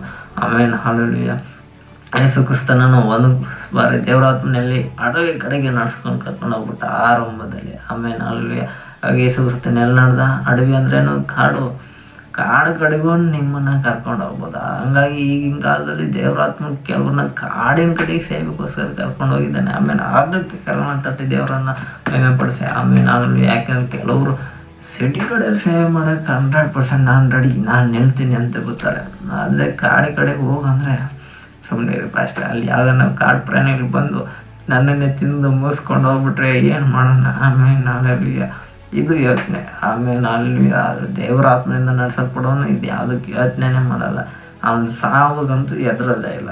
ಯಾಕಂದ್ರೆ ನಮಗೆ ಕೊಟ್ಟಿರುವಂಥ ಆತ್ಮ ಅಂತ ಬಹಳ ಶಿಕ್ಷಣ ಧೈರ್ಯದ ಆತ್ಮ. ನಂಬರ್ 1 ಧೈರ್ಯ ಇರುತ್ತೆ. ಯಾವ ಕಾಡಲ್ಲಿದ್ದರೂ ಸರಿ, ನಾಡಲ್ಲಿದ್ದರೂ ಸರಿ, ದೇವ್ರಿಗೋಸ್ಕರ ನಾನು ಎಲ್ಲಕ್ಕೂ ಸರಿ, ಸಹಾಯಕ್ಕೂ ಸರಿ, ಎರಡಕ್ಕೂ ರೆಡಿ ಇರೋಣ ದೇವರಾತ್ಮನ ಬಲಿಷ್ಠವಾಗಿ ಉಪಯೋಗಿಸ್ತಾನೆ ಜಗತ್ತಿನಾದ್ಯಂತ. ಕೆಲವರು ಜೀವ ಅಂದ್ಕೊಂಡು ಜೀವದಲ್ಲೇ ಬದುಕ್ತೀನಿ ದೇವರೇ ಅಂತ ಕೇಳ್ಕೊಂಡವ್ರು ಅಂಥವ್ರನ್ನ ಉಪಯೋಗಿಸಲ್ಲ ಜಾಸ್ತಿ. ಆಮೇಲೆ ನಾಳೆಲ್ಲಿ ಆದರೆ ಎರಡಕ್ಕೂ ಸಿದ್ಧ ಇರೋವನ್ನ ದೇವ್ರ ದುನಿಯಾ ಮತ್ತು ಎಲ್ಲಿ ಬೇಕಂದರೆ ದೇವರಾತ್ಮನ ಅಂಥವ್ರನ್ನ ಉಪಯೋಗಿಸ್ತಾನೆ ಅಂತ. ದೇವರಾತ್ಮ ಸಭೆಗಳಲ್ಲಿ ಹೇಳುವುದನ್ನು ಕೇಳುವನು, ಕೇಳಲಾದ ನಂಬರ್ ಮಾತ್ರ ನಾವು ತಡುತ್ತಾ ದೇವ್ರನ್ನ ಮಹಿಮೆ ಪಡಿಸುವವರಾಗಿರೋಣ. ಆಮೇಲೆ ಹಾಲಲ್ಲಿ ಗಾಳಿಗೆ ಎಷ್ಟು ತೂಕ ಐತೆ ಯಾರು ಹೇಳ್ತೀರ? ಗಾಳಿಗೆ ತೂಕ ಹಾಕಕ್ಕೆ ಗಾಳಿ ಹಿಡಿಯೋದೇ ದೊಡ್ಡ ಕಷ್ಟ. ಇನ್ನು ಅದನ್ನು ಹಿಡ್ಕೊಂಡು ತೂಕ ಹಾಕೋದು ಇನ್ನೂ ದೂರದ ಮಾತು. ಆಮೇಲೆ ಹಾಲಲ್ಲಿ ಹಾಲು ದೇವರ ಆತ್ಮನೇ ಇದ್ದಾನೆ.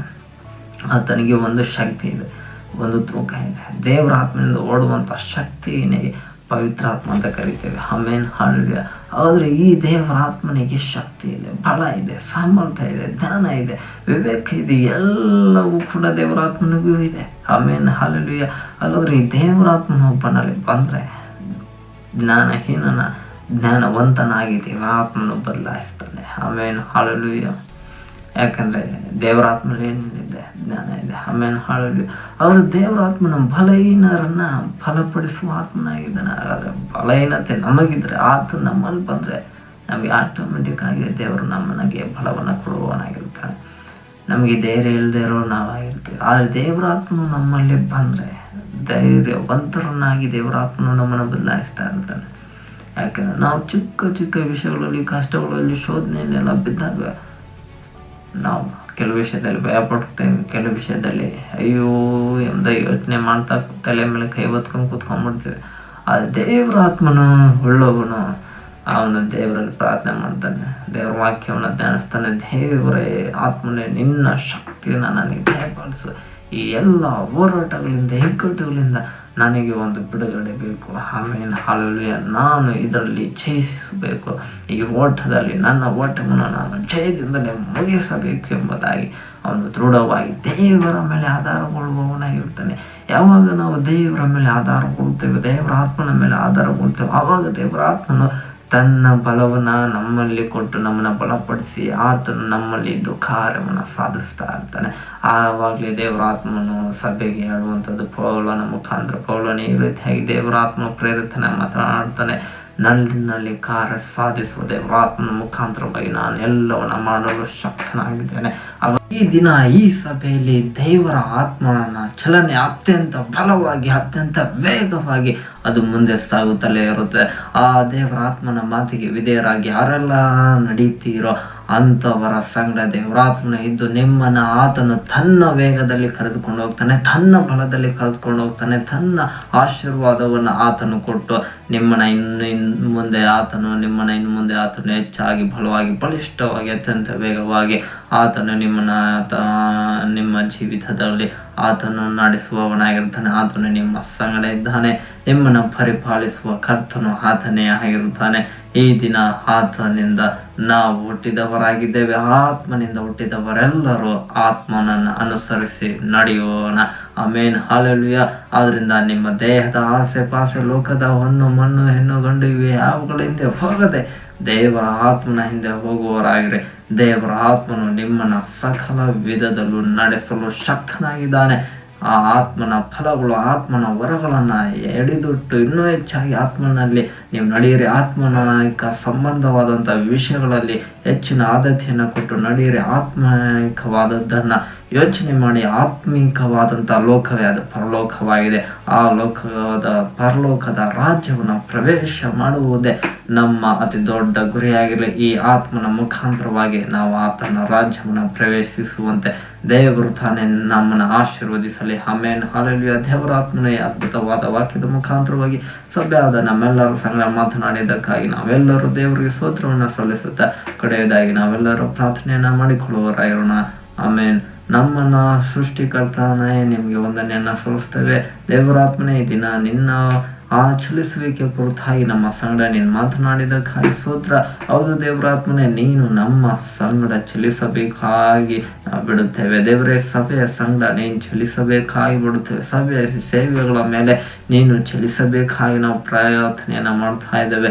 ಯಾವಾಗ ನೀನು ಚಲಿಸುತ್ತೀವೋ ಆವಾಗ ದೇವರೇ ಆಶೀರ್ವಾದಗಳು ಉಂಟಾಗುತ್ತೆ. ಆವಾಗ ದೇವರೇ ಬಿಡುಗಡೆಗಳು ಉಂಟಾಗುತ್ತೆ. ದೇವರಾತ್ಮನೇ, ನೀನು ಎಲ್ಲಿ ಇರುತ್ತೀಯೋ ಅಲ್ಲಿ ಬಿಡುಗಡೆಗಳು ಉಂಟು ಎಂಬ ನಿನ್ನ ವಾಕ್ಯಕ್ಕಾಗಿ ಸ್ತೋತ್ರ. ದೇವರೇ, ನಿನ್ನ ವಾಕ್ಯವನ್ನು ನಿನ್ನ ಸಭೆಯ ಎಲ್ಲ ಆತ್ಮಗಳ ಮಧ್ಯದಲ್ಲೂ ನೀನು ತಾನೇ ನೆರವೇರಿಸಿ ಎಂದು ನಾವು ಪ್ರಾರ್ಥಿಸ್ತೇವೆ. ದೇವರೇ, ಸಭೆಯ ಜನರು ಮಾಡುವ ಎಲ್ಲ ಸೇವೆಗಳಲ್ಲೂ ಕೆಲಸಗಳಲ್ಲೂ ದೇವರೇ ನಿನ್ನ ಆತ್ಮನ ಚಲನೆ ಉಂಟಾಗಲಿಕ್ಕಾಗುತ್ತಾನೆ. ಲೋಕಕ್ಕೂ ಪರಲೋಕದ ದೇವರ ಆತ್ಮನಿಂದ ನಡೆಸಲ್ಪಡುವವರೆಗೂ ಒಂದು ವ್ಯತ್ಯಾಸವು ಉಂಟಾಗಲಿ ಈ ಕ್ಷಣದಿಂದಲೇ ಎಂಬುದಾಗಿ ನಾವು ಪ್ರಾರ್ಥಿಸ್ತೇವೆ. ದೇವರಾತ್ಮನ ಪ್ರತಿಯೊಬ್ಬರ ಹೃದಯದಲ್ಲಿ ನೀನು ವಾಸ ಮಾಡು. ದೇವರಾತ್ಮನ ಎಲ್ಲರೂ ನಿನ್ನ ಮಾತುಗಳಿಗೆ ವಿಧೇಯರಾಗಿ ನಡೆಯುವಂತೆ ದೇವರಾತ್ಮನೆ ನೀನು ಆಶೀರ್ವದಿಸು. ಇದುವರೆಗೂ ಸಭೆ ಯಾವ್ಯಾವ ವಿಷಯಗಳಲ್ಲಿ ನಿಂತು ಹೋದಂಥ ಆತ್ಮಗಳು ವಿಶ್ವಾಸಿಗಳಿದ್ದಾರೋ ದೇವರೇ, ಅಂಥವರ ಎಲ್ಲ ಕಾರ್ಯಗಳ ಮೇಲೆ ದೇವರಾತ್ಮನೆ ನೀನು ತಾನೇ ಚಲಿಸು. ನೀನು ಅವರನ್ನು ಇನ್ನು ಮುಂದೆ ನಡೆಸಬೇಕಾದ ಎಲ್ಲ ಕ್ರಮಬದ್ಧತೆಯನ್ನು ಅವರಿಗೆ ಬೋಧಿಸು, ತಿಳಿಯಪಡಿಸು. ದೇವರೇ, ಅವರು ಇನ್ನು ಮುಂದೆ ಇನ್ನೂ ಹೆಚ್ಚಾಗಿ ದೇವರೇ ನಿನ್ನಲ್ಲಿ ನಡೆಯುವಂತೆ ಜೀವಿಸುವಂತೆ ಆಶೀರ್ವದಿಸಿ ನಡೆಸು. ಅದಕ್ಕಾಗಿ ನಾವು ನಿಮಗೆ ಸ್ತೋತ್ರವನ್ನು ಸಲ್ಲಿಸ್ತೇವೆ. ದೇವರೇ, ಇಂತಹ ಅದ್ಭುತವಾದ ಜೀವಳ ವಾಕ್ಯದ ಮುಖಾಂತರವಾಗಿ ನೀನು ನಮ್ಮ ಸಂಗಡ ದಿನ ಮಾತನಾಡಿದ್ದಕ್ಕಾಗಿ ಸ್ತೋತ್ರ. ಇನ್ನು ಮುಂದೆ ಇನ್ನೂ ಹೆಚ್ಚಾಗಿ ದೇವರಾತ್ಮನೆ ನೀನು ತಾನೇ ಮಾತನಾಡು. ತಿಳಿಯಲಾರದ ಮಹತ್ತಾದ ಗುಡಾರ್ಥಗಳನ್ನು ತಿಳಿಯಪಡಿಸುವ ಎಲ್ಲ ಘನಮಾನ ಮಹಿಮೆ ನಿನಗೆ ಸಲ್ಲಿಸುತ್ತಾ ಯೇಸುವಿನ ಹೆಸರಿನಲ್ಲಿ ಪ್ರಾರ್ಥಿಸಿ ಬಿಡುವಂದಿದ್ದೇವೆ. ನಮ್ಮ ತಂದೆ ಆದವರೇ, ಆಮೇಲೆ ನಮ್ಮ ತಂದೆ ಆದವರ ಪ್ರತಿಕರ್ತನಾದ ಸೂಕ್ಷ್ಮ ಕೃಪೆ ಪವಿತ್ರಾತ್ಮನ ಅನ್ಯತೆ ಹಾಕಿದೆ ಇಂದು ಎಂದಿಗೂ ಸದಾಕಲು ಯೇಸು ಕ್ರಿಸ್ತನ ರಹಸ್ಯ ಬರಣದವರೆಗೂ ನಮ್ಮೆಲ್ಲರ ಸಂಗಡವೂ ಇರಲಿ. ಆಮೇನ್, ಆಮೇನ್, ಆಮೇನ್.